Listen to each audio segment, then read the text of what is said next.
Hello everyone. मेरा नाम स्वप्निल नायडू है। आप हमेशा जानते हैं कि मैं आपको कुछ ना कुछ करंट अफेयर्स से रिलेटेड चीज़ बताता हूँ। मेरे स्टूडेंट्स ने मुझे ये हाल ही में ये बात पूछी कि बोले सर, बोले इतना बड़ा रेड फोर्ट का जो ब्लास्ट हुआ है, जिसको अभी एट प्रेजेंटली हमने डिक्लेयर किया हुआ है कि ये टेररिस्ट एक्ट था, तो इसके ऊपर आपने वीडियो क्यों नहीं बनाया? देखिए बेटा, मैंने आप लोगों के लिए वीडियो इसलिए नहीं बनाया क्योंकि उसके पीछे कारण होता है कि जांच एजेंसियां जांच कर रही है और किसी भी प्रकार से कोई मीडिया ट्रायल नहीं करना चाहिए जिससे कि आप लोगों तक गलत संदेश पहुंचाए। तो आज मीडिया ट्रायल्स ना करते हुए आज मैं आपको पूरा सिलसिलेवार तरीके से किस तरीके से ये एक एक चीज़ हुई ये मैं आपको बताऊंगा, क्योंकि अभी जांच एजेंसीज बहुत सारी चीज़ों के ऊपर निष्कर्ष में पहुंच रही है। तो अगर आपको ऐसा लगता है कि अमेरिका जो है अचानक से ये बोलने लग गया है कि पहले दिन उसने बोला था कि ये एक ब्लास्ट है इंडिया में जो हुआ और पाकिस्तान में जो हुआ वो एक टेररिस्ट अटैक हुआ है, और अचानक से बोल रहा है कि इंडिया में टेररिस्ट अटैक हुआ। देखिए इसके पीछे रीज़न क्या होता है। अमेरिका जो है ना बैंड बाजा बारात बहुत बजाता है, मगर इंडिया ने इस बार बहुत जिम्मेदारी से, बहुत ही अच्छे से, पूरी तरह से सोच विचार करके पूरी चीज़ों को जांच परख कर ही उन्होंने अपना बयान दिया है, क्योंकि उनको अच्छे से मालूम है कि पिछले बार हमने जल्दी बोला था तो ये अपना बैंड बाजा बारात लेके शुरू हो गया था, तो ऑपरेशन सिंदूर जो है वो एक शेडेड वे में चला गया था जिसमें कि अमेरिका हावी हो गया था। बल्कि हमने बहुत अच्छा प्रोफेशनली काम किया था, तब भी उनका ये चीज़ हुई थी। अब पाकिस्तान ने क्या करा, पाकिस्तान ने फॉल्स फ्लैग ऑपरेशन किया। पाकिस्तान ने वहाँ पे खुद के यहाँ पर जिस दिन हमारे यहाँ ब्लास्ट हुआ उसकी उसी दिन उसने क्या करा, अपने यहाँ पे ब्लास्ट कर दिया। अब ये जो ब्लास्ट कर दिया ये वहाँ पे आसिफ मुंडे ने किया है। अब उसको हम लोग वहाँ पे वही बोलते हैं, क्या बोलते हैं उसको, फील्ड मार्शल बोलते हैं। भैया फील्ड मार्शल भी हो सकता है, ट्रांसपोर्ट मार्शल भी हो सकता है, रोड मार्शल भी हो सकता है, भगवान जाने इसको कौन सा मार्शल बनाएंगे। मुझे आज तक समझ में नहीं आया, पाकिस्तान ने एक भी युद्ध तो जीता नहीं है, तो भैया इसके बारे में इनकी जो छाती पे जो तमगे लगे रहते हैं ये कहाँ से खरीद के लाते हैं और कितने सस्ते में रहते हैं, ये थोक के भाव में इनको बिकते हैं या थोक के भाव में गवर्नमेंट इनको देती है, हम ये भी समझेंगे। तो इस वीडियो में हम ये सब कुछ समझेंगे। मैंने डिस्क्रिप्शन में इसका लिंक दिया हुआ है क्योंकि ये वीडियो थोड़ा लंबा रहेगा, तो अगर आप अच्छी जानकारी जानना चाहते हैं, आप ये सोचते हैं कि नहीं आपको सही जानकारी मिले। देखिए मीडिया ट्रायल से एक अलग चीज़ होती है और टीचर्स के द्वारा कुछ चीज़ बताना एक अलग चीज़ होती है, क्योंकि हम टीचर्स ये मानते हैं कि बच्चों को तब तक कुछ मत बताओ जब तक आपको पूरी तरह से कुछ चीज़ की जानकारी ना हो जाए। तो भारतीय जो हमारी जो जांच एजेंसियां हैं जिस प्रकार से उन्होंने काम किया वो सराहनीय काम है। उन्होंने एक बहुत बड़ी दुर्घटना होने से बचा लिया है और वो आगे भी ये काम करते रहेंगी। तो हम उनके साथ पूरी तरह से खड़े हुए हैं, हम देश के साथ खड़े हुए हैं, हम समाज के साथ खड़े हुए। तो आने वाले समय में क्या होता है वो आप अच्छे से समझ सकते हैं। मगर इस वीडियो को आप देखिए ज़रूर, और इसमें लिंक में मतलब डिस्क्रिप्शन में मैंने लिंक दिया हुआ है, उस लिंक को आप देखिए और अपने आप को इससे पूरी तरह से अटैच कीजिए। तो चलिए वीडियो स्टार्ट करते हैं। वीडियो में क्या होता है, सबसे पहली बात हमने ये चीज़ नोटिस करी कि कुछ दिन पहले ये ब्लास्ट जब हुआ, ब्लास्ट होने के पहले 4-5 दिन पहले से बहुत बड़ी हमें न्यूज़ आने लग गई कि जम्मू कश्मीर में अचानक रेड होने लगी। अब ये रेड्स क्यों होने लगी अचानक से? सुबह के 6 बजे 5 बजे जो जांच एजेंसियां हैं वो अचानक से वहाँ पे आ रही है, एनआईए आ रहा है, पूरा जांच एजेंसी कर रहा है, लोगों को पकड़ा जा रहा है, लोगों को धर के लेके जाया जा रहा है। इसके पीछे एक रीज़न था कि वहाँ पर कुछ ऐसे पोस्टर्स चिपकाए गए थे जिसमें कि आतंकवादी संगठन का समर्थन किया गया था। मगर जो चिपकाने वाला था नीचे में जो उस मैसेज लिखा गया था, वो मैसेज लिखने वाला कोई नहीं था। जैसे हम लोग लिखते हैं ना, भवदीय लिखते हैं, आपका प्रिय है होता है, इस तरीके से लिखा जाता है, वैसा कोई किसी का नाम नहीं था। तो जब जांच एजेंसी को ये बात पता चली, जांच एजेंसी ने ये सोचा कि ये कौन है जो लिख रहा है। जब उन्होंने जांच पड़ताल करी और उस इंसान को पकड़ा जिसने लगा रहा था, क्योंकि वो कैमरा में कैप्चर हो गया था, क्योंकि आज आप जानते हैं कि हर सिग्नल पे कैमराज होते हैं, तो उसमें वो कैप्चर हो गया। अब कैप्चर होने के बाद जब उसको ट्रेस किया गया और उसको पूछा गया तो उसने बोले कि ये जो है, बोले ये शोपिया के एक डॉक्टर है, डॉक्टर साहब है, उनके थ्रू मैं लगवा रहा हूँ, उन्होंने बोला था। तो वो जो डॉक्टर था उसका नाम था डॉक्टर आदिल, एमबीबीएस डॉक्टर था, वहाँ के जम्मू कश्मीर में मेडिकल कॉलेज में भी पढ़ाता भी है और प्रैक्टिस भी करता है रेसिडेंट डॉक्टर के तौर पे, मतलब एक वाइट कॉलर जॉब जिसको हम बोलते हैं। मगर वहाँ पर डॉक्टर आदिल का दिमाग ब्रेन वॉश कर रहा था एक मौलवी जो कि था शोपिया का। अब शोपिया और पुलगाम अगर हम दोनों को देखते हैं ना तो उनके बीच में आता है श्रीनगर। तो आप ये नोटिस करो कि जो पहला जो ऑपरेशन सिंदूर के समय जो इंसिडेंस हुआ था वो पहलगाम में हुआ था, जिसको हम लोग एक दूसरी भाषा में और भी वहाँ के लोग अलग टाइप से लैंग्वेज में बोलते हैं। और अगर हम यहाँ पे देखें तो शोपिया में ये सब चीज़ें चल रही थी। मतलब कहीं ना कहीं बोला जाए तो वो आसपास का ही बेस था जिसको तैयारी की जा रही थी। अब ये बहुत बड़ी कॉन्स्पिरेसी थी क्योंकि जब सीज़ किया गया फरीदाबाद से तो ये देखा गया कि 3000 मतलब 2900 किलो के करीबन कोई आरडीएक्स वगैरह नहीं मिला, ये मिला अमोनियम नाइट्रेट। मैं एक बायोकेमिस्ट्री का टीचर हूँ, मैं जानता हूँ अमोनियम नाइट्रेट जो है एक बहुत ज़्यादा ज्वलनशील पदार्थ है। मगर अगर हम ये इंसिडेंट्स को ध्यान से देखते हैं कि जिसमें कि ये ब्लास्ट हुआ है, ये जो बॉम्ब ब्लास्ट हुआ है, अब तो मैं इसको बॉम्ब ब्लास्ट बोलूँगा, पहले ब्लास्ट बोला जा रहा था, पर अब तो गवर्नमेंट ऑफ इंडिया ने बोल दिया है कि ये एक्ट ऑफ टेरर है, तो हम तो इसको बॉम्ब ब्लास्ट बोलेंगे। सीधी बात है कि हम तो भारतीय है, तो हम तो भारत सरकार जो हमको बोलेगी, भारत सरकार जो मानेगी उसको हम सच मानेंगे। हम पाकिस्तानी नहीं हैं, ठीक है, कि किसी जनरल ने बोल दिया तो हमने मान लिया। हम वैसे नहीं हैं, हम तो हमारे देश के प्रधानमंत्री और हमारे देश के संविधान को मानते हैं, और जो संविधान बोलता है हम उसी को मानेंगे, हमारी जांच एजेंसियाँ जो कहेंगी। अब देखिए इसको समझते। तो डॉक्टर आदिल के बारे में जब पता किया गया, वहाँ की जब जम्मू कश्मीर पुलिस ने इसको ट्रेस करी और पता करी, तो इन्होंने देखी भी ये तो डॉक्टर है, इसकी अभी भी रिसेंटली शादी हुई है। पर जब डॉक्टर आदिल से ये बात पता की गई, अब सीधी बात है, जांच एजेंसी तो 2-4 लपड़ तो मारी होंगी, बिना लपड़ के तो काम होता नहीं है ना।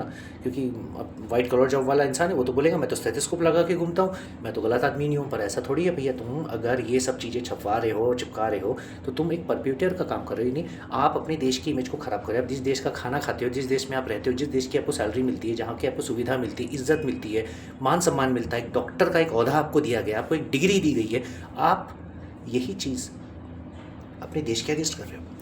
अब यहाँ पे क्या होता है, डॉक्टर आदिल बताता है कि वो मौलवी का है आइटम।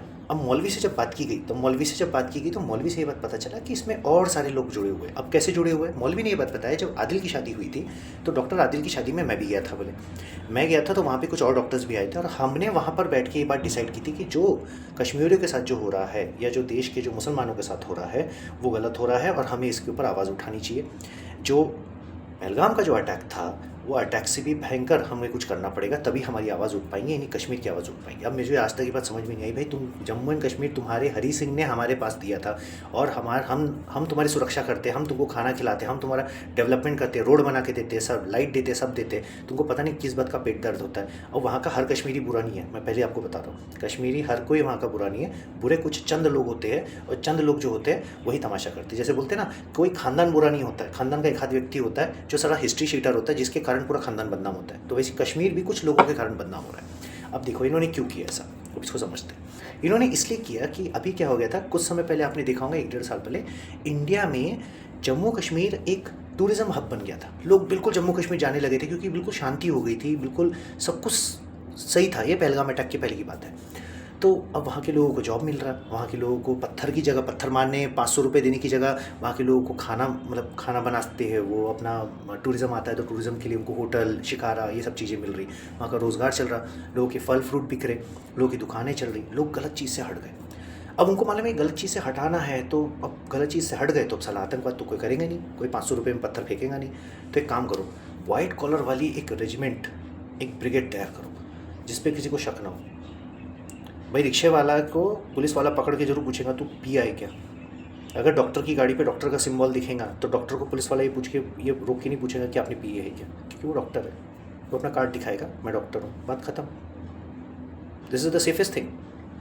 मैं टीचर हूँ, मेरे पास मेरा कार्ड है, मुझे कोई भी पुलिस वाला रुकता है, मेरा गाड़ी का फ़ोटो खींचता है, उसमें वो सब चेक करता है, आरसी बुक वगैरह सब कुछ है, सब ओके है, सब कुछ से पूछता है, बोले कि सर आपका ड्राइविंग लाइसेंस दिखाइए। मैं उसको ड्राइविंग लाइसेंस अपना ऐसे दिखाता, फिर पूछता है सर आप क्या करते हैं। मैं बोला मैं टीचर हूँ। सर जाइए, क्योंकि मैं वाइट कॉलर जॉब में हूँ, मैं अच्छा काम करता हूँ। बट हर कोई वाइट कॉलर जॉब वाला अच्छा नहीं होता, ये बात हमें समझ में आने लग गई है। ठीक है, अब आगे बढ़ते हैं। अब ये चीज़ होता है कि जब डॉक्टर आदिल ये बताता है कि ये सारा कुछ जो चल रहा है, इसमें 2 तरीके की चीज़ें हैं। एक तो हम बना रहे हैं विस्फोटक, यानी हम रॉ मटेरियल बना रहे हैं। अब रॉ मटेरियल को समझते हैं, 3 टाइप के रॉ मटेरियल होते हैं। एक होता है TNT, जिसको हम बोलते हैं ट्राई नाइट्रो टाउलिन, जिसको यूज़ करती है आर्मी, एयरफोर्स, नेवी शेल्स में जब गिराई जाती है, मिसाइल हो गया, कुछ भी हो गया, उसमें न्यूक्लियर बॉम्ब हो गया, उसमें TNT का यूज़ करते हैं। TNT as an explosive device, ठीक है, डायनामाइट से ज़्यादा पावरफुल होता है। दूसरे टाइप का होता है जिसको हम बोलते हैं RDX। RDX जो होता है एक प्लास्टिक बॉम्ब होता है, प्लास्टिक कंटेंट होता है, एकदम ईंट की बट्टी समान, नहीं जैसे साबुन की बट्टी होती है वैसा दिखता है। उसके अंदर चार्ज लगाया जाता है, चार्ज लगा के उसको इग्नाइट किया जाता है, इग्नाइट करके उसके पर्टिकुलर टेम्परेचर देके उसको ब्लास्ट ऑफ किया जाता है। उसके साथ आप कांच के खीले वगैरह ये सब डालते हैं तो वो बॉम्ब बन जाता है। ठीक है, अब तीसरा होता है जो कि केमिस्ट्री के लैब में बनाया जाता है, जो कि हर एक केमिस्ट्री का स्टूडेंट जानता है कि वो बनता कैसे, हर एक केमिस्ट्री का HOD जानता है, हर एक डॉक्टर जानता है, क्योंकि डॉक्टर को सबसे ज़्यादा केमिस्ट्री के लैब में बैठना पड़ता है। क्योंकि अगर आप MD कर रहे हो तो आपको दवा का नॉलेज होना चाहिए, यानी आपको क्या नॉलेज होना चाहिए कि किस प्रकार की दवा किसको मुझे देनी है, कैसी देनी है और कितने अमाउंट में देनी है, उसकी एज और हाइट के हिसाब से। अब यहाँ पर ये होता है कि पता चलता है कि एक शाहीन करके एक डॉक्टर है जो अल फलाह यूनिवर्सिटी में काम करती है, और वहाँ उसके साथ और कोई डॉक्टर्स भी है। ये बात मौलवी बताता है और ये आदिल बताता है कि वहाँ पे डॉक्टर मुजम्मिल करके है और भी डॉक्टर्स है जो लोग अमोनियम नाइट्रेट इकट्ठा कर रहे हैं। अब आप अमोनियम नाइट्रेट की अमाउंट देखो, 3000 kg। इसका मतलब क्या होता है समझते हैं? 30 किलो की एक चावल की और एक गेहूँ की बोरी आती है। अब 3000 kg अमोनियम नाइट्रेट, तो आप समझ लो कितना ज़्यादा हो जाता है। अब अमोनियम नाइट्रेट इकट्ठा कर रहे हैं, पर इनको डेटोनेशन, जब ये देखा गया, जब पता चला कि डॉक्टर शाहीन जो है ये पहले लखनऊ यूनिवर्सिटी में काम करती थी, मगर इसकी इरेगुलरिटी के कारण इसको वहाँ से निकाल दिया गया। फिर अल फलाह यूनिवर्सिटी में आ गई, फिर ये मुजम्मिल से ज़्यादा मिलने लग गई और मुजम्मिल के साथ मिलकर वहाँ पे अच्छे से काम कर रही है। वो वहाँ पे बहुत अच्छे से काम करी, पर उसने वहाँ की यूनिवर्सिटी में, यूपी की यूनिवर्सिटी में काम अच्छे से नहीं करी थी, गायब रहती थी हमेशा। तो सीधी बात है कि कहीं ना कहीं उसको कोई ना कोई ट्रेनिंग दे रहा है, यानी कहीं ना कहीं उसका दिमाग ब्रेन वॉश किया जा रहा है और उसको एक्सट्रीमिस्ट बनाया जा रहा है। ठीक है, कट्टरपंथ उसको सिखाया जा रहा है। अब देखिए, इतनी पढ़ी लिखी लेडी, उसकी जब कार देखी जाती है तो उसमें AK-47 मिलता है। आदिल की कार में भी AK-47 मिलता है। कहाँ पर? शोपिया में। तो फिर जांच एजेंसी तो सीधा बोल दी थी, देखो भाई AK-47 तो मिल गया है, तुम तो फंस गए हो, तुम सच बता दो तो शायद तुम जिंदा रहोगे, वरना जांच एजेंसियाँ गायब करने के लिए कोई समय नहीं लगता, यूँ गायब कर देंगी। हमें ऐसा लगता है जांच एजेंसियाँ कुछ काम नहीं करी। भाई हम रोज़ शांति से सोते हैं, तो आर्मी, एयरफोर्स, नेवी के अलावा जांच एजेंसियाँ रात भर काम करती है। कई सारे ऐसे खतरे हैं जो हमें पता भी नहीं चलते, वो बेचारे बैकडोर से बिना किसी अवार्ड के वो चीज़ को ख़त्म कर देते। तो उन्होंने इसको पकड़ा। जब इसको पकड़ा और जब उन्होंने अल फलाह यूनिवर्सिटी में गए, जब मुजम्मिल को भी पकड़ा, जो कि वहाँ पे प्रोफेसर था, जो कि खुद एक डॉक्टर था, रेजिडेंट डॉक्टर था, प्रैक्टिस भी करता था वहीं पर रहता भी था, उसके क्वार्टर्स भी थे। जब उसके क्वार्टर्स की चेकिंग की गई तो उसके क्वार्टर, उसके बाजू के जो दूसरा एक डॉक्टर है, उसके क्वार्टर से टोटल मिला के 3000, करीबन 2900, हाँ आई थिंक सो 2900 kg के करीबन, या आसपास 3000 पकड़ लीजिए आप, इतना अमोनियम नाइट्रेट मिला। अब आप सोचो, ये अमोनियम नाइट्रेट को वो शाहीन कहाँ से बनवा के ला रही थी? भाई सीधी बात है, हॉस्पिटल की लेबॉर्ट्री में नहीं बना सकते। हॉस्पिटल में लेबॉर्ट्री नहीं होती, हॉस्पिटल में होता है ऑपरेशन थिएटर। हॉस्पिटल में लेबॉर्ट्री नहीं होती, कॉलेज में होती। अब कॉलेज में भी लेबॉर्ट्री में इतना सारा रोज़ बनाना आसान नहीं है, आप किसी की नज़र में आ जाओगे। इसका मतलब ये कहीं ना कहीं से ज़रूर बना रही थी, और कहीं ना कहीं से ये बना के थैली में, अब ऐसे तो ला नहीं सकती बोरियाँ उठा के, लोग पूछेंगे क्या है मैडम, तो इसने कुछ सब्जी भाजी की थैली में थोड़ा थोड़ा 2 साल से ये इकट्ठा कर रही थी। ये जांच एजेंसियों ने पता किया है कि 2 साल से ये इकट्ठा कर रही थी। आप सोच लो, ये लेडी 2 साल से छोटा छोटा अमाउंट में ला के इकट्ठा कर रही। अब यहाँ पे इकट्ठा करने के बाद क्या होता है? अब इन लोग ये प्लान बनाते हैं कि इसको हमको करना है। अब बात ये होती है कि जब ये आदिल पकड़ा जाता है और वो जो मौलवी पकड़ा जाता है, और जब शाहीन पकड़ी जाती है और मुजम्मिल पकड़ा जाता है, तो एक ट्वीट करते हैं जम्मू कश्मीर पुलिस। जम्मू कश्मीर पुलिस एक ट्वीट करती है। उस ट्वीट में वो सीधा ये बात बोलती है, you can run but you can not hide. ये वर्ड यूज़ करती है, और ये वर्ड इस पर्टिकुलर बंदे को समझ में आ जाता है कि इसका पूरा का पूरा ट्रैक डाउन हो गया, पूरा फरीदाबाद से पूरा का पूरा सब सामान मिल गया, अल फलाह यूनिवर्सिटी से पूरा जो नेक्सस था इनका पूरा एक्सपोज हो गया। ये बंदा एक्चुअली खुद आत्मघाती हमला करना ही नहीं चाहता था। इसने क्या करा, 3 घंटे जो पार्किंग में खड़ा रहा, इसने हड़बड़ी में कनेक्ट किया सभी चीज़ों को और हड़बड़ी में गया।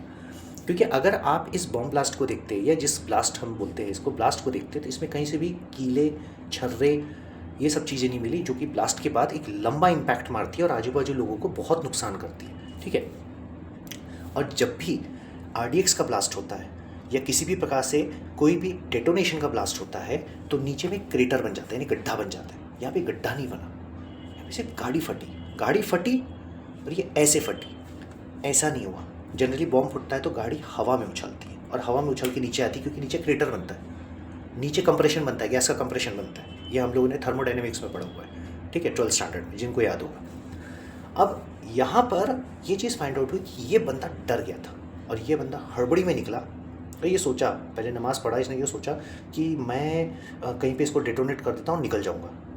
अब ये भागने की कोशिश में होगा बांग्लादेश या कहीं, क्योंकि ये सारे डॉक्टर्स एक बार टर्की जाकर आए, और टर्की आप जो अच्छे से जानते हैं कि टर्की जो है वो पाकिस्तान का स्ट्रॉन्ग समर्थक है, और अभी फ़िलहाल पाकिस्तान की दोस्ती बांग्लादेश के चच्चा के साथ है ना। चच्चा जानते हो ना, बांग्लादेश के चच्चा, चश्मा पहन के घूमते, नोबेल पुरस्कृत, ठीक है, उनके साथ है।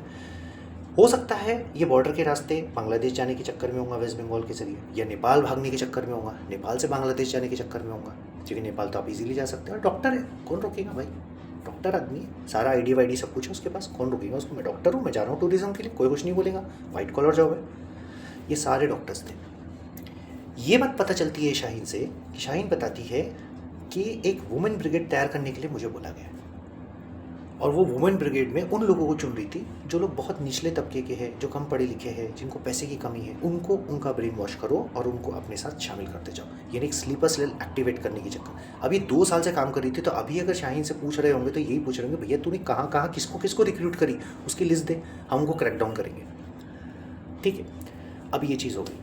अब इसने हड़बड़ी में ब्लास्ट हो गया, क्योंकि देखो ये इसने गाड़ी खड़ी नहीं कर पाया, चलती गाड़ी में ब्लास्ट हुआ है। सिग्नल पे गाड़ी बस निकल ही रही थी, रेड सिग्नल हुआ था, ग्रीन हुआ, निकल ही रही थी, वहाँ ब्लास्ट हो गया। इसका मतलब इसने हड़बड़ी में ब्लास्ट हो गया, इससे ये ब्लास्ट करना ही नहीं चाहता था। हो सकता शायद ये कहीं गाड़ी छोड़ के भागने के चक्कर में था, मगर ये वहाँ पे गलती से गलत कनेक्शंस, या फिर हो सकता है अंदर में सीएनजी है, सीएनजी वगैरह भरा के इसने रखा था, उसके कारण हो गया। बट ये हो गया, it's a chemical reaction obviously, मगर क्रिएटर नहीं बना था।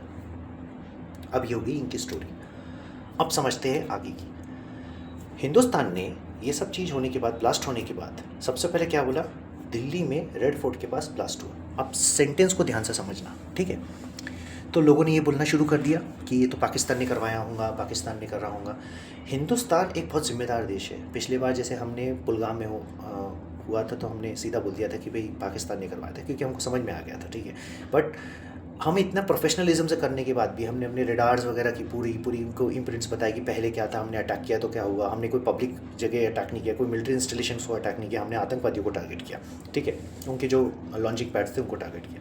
बट टारगेट करने के बाद भी क्या हुआ, एक बंदा काँव करके आया, वो था अमेरिका का, कौन आप जानते हो, पीले बाल वाला, डोनाल्ड ट्रंप, ठीक है, डोनाल्ड ट्रंप है, डोनाल्ड डक नहीं है वो, ठीक है, डोनाल्ड ट्रंप वो आया, डोनाल्ड ट्रंप है ना, थोड़ा सा बदल देते हैं सुर, Donald Trump, not Donald duck, Donald Trump, ठीक है।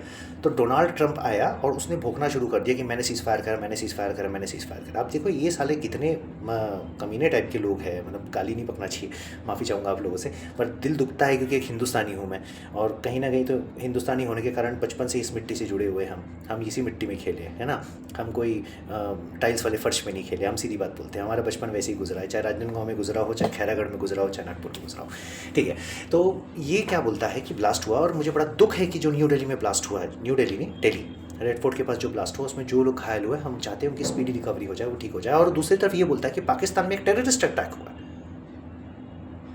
पाकिस्तान में फॉल्स फ्लैग ऑपरेशन था। भाई तेरे को इतना समझता नहीं, काय का अमेरिका का प्रेसिडेंट बन के बैठा हुआ है, मत बन। तेरे से अच्छा तेरे यहाँ की जो काम वाली बाई होंगी, वहाँ पे जो काम करती होंगी ना, वो तेरे जगह पे बैठने लायक है, उसको समझती होंगी इतनी, क्या बोलते हैं, डिप्लोमेसी। एक तो मुंह से तू जो बोलता है ना, वो ऐसा लगता है जैसे मुंह से तू पाइल्स कर रहा है, तेरे दिमाग में पाइल्स और फिशर भरा हुआ है। अब इंडिया ने इस पर कोई रिएक्शन नहीं दिया। इंडिया ने बोला नहीं बेटा रुक जा, अभी तेरे को बताते हैं, पिछले बार तूने बहुत पहुँचा, बहुत उछला, तूने हमारी आवाज़ को दबा दिया, हमने सब काम सही किए थे, पर तूने पाकिस्तान को हीरो बनाने की कोशिश किया। अब पाकिस्तान ने बड़ा धन बोलना शुरू कर दिया कि इंडिया ने करा।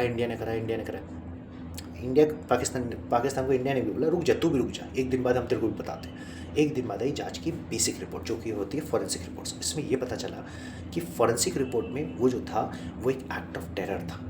अब ये अलग बात है कि वो बंदा हिंदुस्तान से रिक्रूट इन्होंने किया था। ये लोग बहुत शाणे हैं, ये लोग अपने यहाँ से आतंकवादी नहीं भेजते क्रॉस बॉर्डर को। मालूम है, एक काम करो, इनके यहाँ से रिक्रूट करो, इनके यहाँ पे इन्हीं के लोगों से बॉम्ब ब्लास्ट करवा दो, या इन्हीं के लोगों से कुछ ऐसी हरकत करवा दो जिससे देश अस्थिर हो जाए।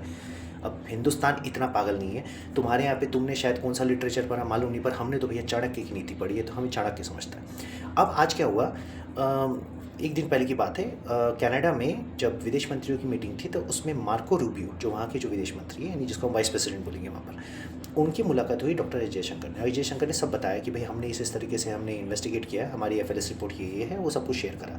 अब आप लोग बोलेंगे अमेरिका को बताने की क्या ज़रूरत? भाई इसलिए बताने की ज़रूरत है कि उनके यहाँ पे डोनाल्ड ट्रंप है, जो भोंकना शुरू कर देता है बिना कुछ समझे, बिना कुछ। तो ऐसा प्रूफ दे दो कि मार्को रूबियो उसको ये बता दे, भैया इस बार बोलने के पहले 10 बार सोच लेना, क्योंकि अगर इस बार तुमने बोला तो ये इंडिया जो है इसको पूरा पब्लिसाइज कर देगा और बता देगा हमने सब बताए थे, उसके बावजूद ये लोग गलत बात बोल रहे हैं। तो इस बार एकदम चुप मुंह करवा दिया किसका? डोनाल्ड ट्रंप का। भले ही हमको एक दिन लगा, पर हमने चुप करवा दिया। ये होती चाणक्य की नीति। दूसरा चीज़ ये हुआ, अब मार्को रूबियो ने ये बोला कि अगर इंडिया चाहे तो हम अपनी एजेंसीज़ को इंडिया के पास भेजते हैं, FBI वगैरह को और CIA को भेजते हैं, मदद करते हैं। बट इंडिया ने मना कर दिया। इंडिया बोला नहीं, हम सक्षम हैं, हमारी रॉ है, रिसर्च एनालिसिस विंग है हमारे पास, इतनी अच्छी जांच एजेंसियाँ, IB है हमारे पास, NSAs है इतने अच्छे, हमें नहीं चाहिए आपकी सपोर्ट, पर हम जो प्रूफ बताएंगे उसको मानना पड़ेगा। तो फिर मार्को रूबियो ने भी ये बात बोला कि हम पब्लिकली बोला उसने, हम ये समझते हैं कि हिंदुस्तान जो है वहाँ की जो जांच एजेंसियाँ काफ़ी सक्षम हैं और उन्हें शायद हमारी ज़रूरत नहीं है, मगर हम चाहते हैं कि वो जो भी जांच करे वो जांच लोगों के भले के लिए रहे और सत्यता सामने आए। झक मार के रूबियो ने ये बात बोला है, झक मार के। और आप नोटिस करो पिछले 48 घंटे से finger on your lips Donald Trump है, नहीं तो अभी तक डोनाल्ड ट्रंप उछल के आ गया रहता था। डोनाल्ड ट्रंप को इस बार इंडिया ने मखमल के कपड़े में जूता लपेट के मारा है और पूरे एडमिनिस्ट्रेशन को मारा है उसके कि चुप, इस बार चुप। और देखो सोचने वाली बात, इंडिया ने मस्त गेम खेला। पाकिस्तान को हमेशा सपोर्ट करता है USA, इंडिया ने इस बार पाकिस्तान का नाम ही नहीं लिया। एक्ट ऑफ टेरर है। अब इसमें फटी पड़ी किसकी है? सबसे ज़्यादा फटी पड़ी है बांग्लादेश की। साला एक्ट ऑफ टेरर, मेरे पे बम ना गिरा दे। एक तो इधर साइड में एक्सरसाइज कर रहा है, पाकिस्तान की हवा ख़राब है, सारा राजस्थान में एक्सरसाइज खराब, मेरे पे बम ना गिरा दे। टर्की की अलग हवा ख़राब है, ये भी है, इसके डॉक्टर तो मेरे यहाँ पे आए थे, कहीं ऐसा ना हो ये मेरे ऊपर कुछ कर दे, क्योंकि इंडियन नेवी जो है वो अरेबियन सी में है बैठी हुई। इंडियन नेवी किसी के बाप से नहीं डरती, दिमाग ख़राब हुआ उड़ा देंगी। टर्की है कितना बड़ा, आधा टर्की उड़ा दो, टर्की सरेंडर कर देगा। रही बात नाटो फाटो, कोई नहीं आने वाला नाटो फाटो इंडिया के सामने, क्योंकि जैसे ही नाटो आया इंडिया के सामने तो एक इंसान पीछे से आके खड़ा हो जाएगा, वो बोलेगा मैं तेरे साथ भले लड़ेगा नहीं, तेरे को सामान पूरा दूंगा। वो है रशिया, क्योंकि उसको अच्छे से मालूम है कि अगर नाटो से या नाटो कंट्रीज़ को कोई अगर पैर के नीचे दबा सकता है तो दो ही कंट्रियाँ हैं, वो एक चाइना और एक इंडिया। चाइना इकोनॉमिकली और इंडिया मिलिट्री माइट में। चाइना को आप लोग बोलते हैं मिलिट्री माइट, वो मिलिट्री माइट नहीं है, सिर्फ जनसंख्या है। उन्होंने एक्चुअल वॉर्स नहीं लड़े। हमारे सैनिक रोज़ आतंकवादियों से लड़ते हैं, हमारे सैनिकों को प्रैक्टिस है लड़ने की, ठीक है। अब देखो ये सब चीज़ होने के बाद अब क्या होता है। अब हिंदुस्तान ने एक्ट ऑफ टेरर, हमारे प्रधानमंत्री जी ने एक्ट ऑफ टेरर बोला, बिल्कुल सही बोला, मैं तो बोलता बिल्कुल अच्छा करा, पर एक दिन बाद बोला। पर इसमें अभी भी पाकिस्तान का नाम नहीं है, पाकिस्तान की हवा टाइट है। अब आप बोलेंगे कि सर अगर act of war act of terror है तो एक्ट ऑफ वॉर तो ऑटोमेटिक हो गया, हमारी डॉक्ट्रिन तो चेंज हो गई। एक भी आतंकवादी हमला हमारी अगर इंडियन सॉइल पे होगा तो हम उसको एक्ट ऑफ टेररिज्म या एक्ट ऑफ वॉर या फिर एक्ट ऑफ टेरर हम मानेंगे। बिल्कुल सही है, इंडिया ने मान लिया। पर इंडिया कब एक्शन करेगा, कब ऑपरेशन सिंदूर 2.0 करेगा, ये कोई नहीं जानता। इंडिया ने सस्पेंस में मार रहा है, इंडिया सस्पेंस में, अमेरिका को भी सस्पेंस में मार रहा। कब तू सपोर्ट करने आएगा, देखो पता रहेगा तब तो करेगा ना सपोर्ट। पाकिस्तान की हवा टाइट है, कब गिराएगा भगवान जाने। कराची उड़ाता है कि लाहौर उड़ाता है कि इस्लामाबाद उड़ाता है। बांग्लादेश की अलग हवा टाइट है। साला मेरे यहाँ का कोई बंदा अगर पकड़ा गया तो मेरे को तो साले चिकन ने क्या, मेरा तो पूरा चिकन तंदूरी बना के इंडिया खा जाएगा और मैं कुछ नहीं कर सकता। ये होता है मानसिक प्रेशर, ये होती है इंडियन डिप्लोमेसी। जो लोग ये बोलते हैं कि इंडियन डिप्लोमेसी बहुत स्लो है, स्लो नहीं है बॉस। हम लोग ना शतरंज के खिलाड़ी हैं, हिंदुस्तानी बहुत अच्छा शतरंज खेलना जानते हैं। हमको अच्छे से मालूम है पहले अपनी बिसादे बिछाओ, उसके बाद हमला करो। मेरे फादर से मैंने सीखा है। मेरे फादर मेरे को पिछले शतरंज में पिछले 18 साल से हरा रहे हैं, 18-20 साल से। मैं बेशरम के समान उनके साथ खेलता हूँ, तो वो मुझे बोलते भी है कभी कभी कि तू हार जा रहा है फिर भी खेल रहा है। मैं बोला नहीं कोई बात नहीं, एक दिन जीतूंगा। पर उनसे मैं सीखता हूँ, उन्हीं ने मुझको सिखाया पहले पूरी गोटियाँ जमाओ फिर एक साथ हमला करो। इंडिया वही कर रहा है, फिर से जमाएगा और इस बार जो हमला होगा ऑपरेशन 2.0 हो सकता है ये वॉर में कन्वर्ट हो। मैं ये नहीं बोल रहा वॉर होना चाहिए, पर हो सकता है POK को भी हम एक्वायर कर ले फाइनली, क्योंकि अति हो रही है अभी। अब लास्ट पॉइंट पे हम आते, वॉर और ऑपरेशंस में डिफरेंस क्या है। देखो अफगानिस्तान में जो अलकायदा और तालिबान के अगेंस्ट जो अमेरिका ने किया उसको बोलते हैं हम ऑपरेशंस। रशिया और यूक्रेन के बीच में जो चल रहा है वो ऑपरेशन नहीं है, दैट्स अ वॉर। इंडिया और पाकिस्तान के बीच में 4 लड़ाइयाँ हुई है, लड़ाइयाँ मीन्स वॉर, तो ये वॉर कहलाता है। तो वॉर मतलब 193 देशों में से कोई भी 2 देश या 4 देश या 10 देश अगर एक साथ मिलकर लड़ते हैं, चाहे वो वर्ल्ड वॉर हो कोई भी हो, तो उसको हम वॉर बोलते हैं। ऑपरेशन मतलब एक पर्टिकुलर टेरिटरी में एक पर्टिकुलर जोन में ही किया गया मिलिट्री ऑपरेशन, हम उसको ऑपरेशन बोलते हैं। तो operation Sindoor 2.0 can be a war, can be considered as a war.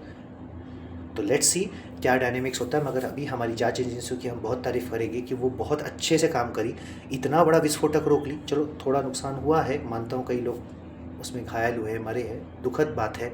हमारे देश का एक भी व्यक्ति मरता है तो दुख की बात है, मगर एक बहुत बड़ी घटना होने से पहले इन्होंने रोक लिया। तो ये बहुत काबिल तारीफ़ बात है, हमारे रॉ की काबिल तारीफ़ बात है। हमारी जितनी इंटेलिजेंस ब्यूरो है, इंटेलिजेंस एजेंसीज है, जम्मू कश्मीर पुलिस है, हरियाणा में जो एनसीआर में जो फरीदाबाद आता है वहाँ की जो पुलिस ने काम किया है, दिल्ली पुलिस ने जो काम किया है, अलग अलग स्टेट्स की पुलिस ने जो काम किया है, गुजरात एटीएस ने जो काम किया है, इन्होंने काबिल तारीफ़ काम किया है। इसके लिए इनकी हज़ारों गुना तारीफ़। और सही मायने में ये हमारे देश का सपूत है, कपूत नहीं है, सपूत है हमारे देश के, जो बेचारे रात भर जग के ये सब चीज़ों को सॉल्व आउट किए। देखते हैं आगे क्या होता है, आगे जो भी होता है आपको बताता हूँ। अभी तो जांच चल रही है, अभी पाकिस्तान का नाम नहीं लिया गया है। अब देखते हैं पाकिस्तान का नाम कब लिया जाता है, और जिस दिन लिया जाता है उस दिन याद रखिए पाकिस्तान का गला, या तो पाकिस्तान का नाम लेकर पाकिस्तान का गला सूखेगा, या तो बांग्लादेश का गला सूखेगा, या तो टर्की का गला सूखेगा, जिसको यूएन में इंडिया लतेड़ेगा, पकड़ के लतेड़ेगा, लिटरली लतेड़ेगा। इंडिया पूरे डॉक्यूमेंट्स के साथ इस बार अमेरिका के मुंह पे मारेगा कि अभी मुंह बंद करके रखना, बोलना कुछ नहीं, अब हम करेंगे, तू देखेगा। और जब हमारी इच्छा होगी तब हम सीज फायर करेंगे, और जब हमारी इच्छा होगी तब हम तेरे को जब बोलेंगे तब तू बोलेगा। That's India. So be proud with India. अगर आपको सही लगता है कि मैंने आपको सारी चीज़ें अच्छे से एक सिलसिलेवार तरीके से एक डिटेल में बताई, मैंने लेट लाया वीडियो, मैंने इसलिए लेट लाया कि मैं उस पर रिसर्च करना चाहता था, समझना चाहता था। बच्चे देखते हैं, बड़े बुजुर्ग देखते हैं, गलत जानकारी नहीं देखनी चाहिए और गलत जानकारी देनी भी नहीं चाहिए। तो जितना भी भारत सरकार ने अभी तक काम किया, हमारी जांच एजेंसी ने किया है, मैंने आपके सामने उसको स्पष्टता से रखा है। अगर आपको किसी भी प्रकार का प्रश्न है तो आप मुझे कमेंट बॉक्स में पूछ सकते हैं। अगर आपको हमारा प्रयास अच्छा लगता है, प्रयत्न सही लगता है, सही जानकारी लगती है, तो इसे अपने दोस्त, मित्र, रिश्तेदार, जान पहचान वाले पूरे देशवासियों के साथ आप इसे बांट सकते हैं। इसी के साथ मैं धन्यवाद व्यक्त करूँगा और एक बार अपने देश के लिए बोलूँगा, जय Hind. Thank you very much.